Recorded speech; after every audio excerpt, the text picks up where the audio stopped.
New ইয়র্কে নবনির্বাচিত mayor Zohran মামদানির জয় Democratic পার্টির জন্য নতুন আশা নিয়ে এসেছে। ৩৪ বছর বয়সী এই সমাজতান্ত্রিক প্রার্থী নিউ ইয়র্কে নির্বাচনী অপ্রত্যাশিত জয় অর্জন করেছে, যেখানে তিনি মূলত ভাড়ার স্থিতিশীলতা, বিনামূল্যে যাতায়াত ও সর্বজনীন শিশু যত্নের প্রতিশ্রুতি দিয়ে ভোটারদের মন জয় করেছেন। এ সময় ভার্জিনিয়ায় সাবেক সিআইএ কর্মকর্তা অ্যাবিগেল স্প্যানবার্গার এবং নিউ জার্সির প্রার্থী মিকি শেরিল ও গুরুত্বপূর্ণ বিজয় পেয়ে ডেমোক্রেটদের আত্মবিশ্বাস পুনরুদ্ধার করেছেন। ডেমোক্রেটরা গত বছরে হোয়াইট হাউস সহ কংগ্রেস ও অঙ্গরাজ্যের সমর্থন হারিয়েছিলেন, তবে চলতি নির্বাচনে জনগণের অর্থনৈতিক উদ্বেগের ওপর ফোকাস করার মাধ্যমে তারা নতুন করে ভোটারদের আস্থা অর্জন করেছেন। বিশ্লেষকরা মনে করেন জীবনযাত্রা ব্যয়, সীমান্ত ও জননিরাপত্তা, স্বাস্থ্যসেবা এসব ইস্যুতে স্পষ্ট বার্তা দেওয়ায় পার্টির মূল চাবিকাঠি হবে।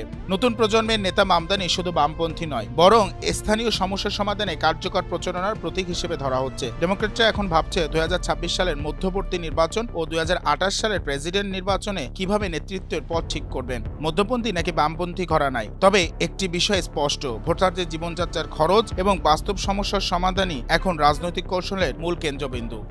শাহরিয়ার রহমান, জনকণ্ঠ।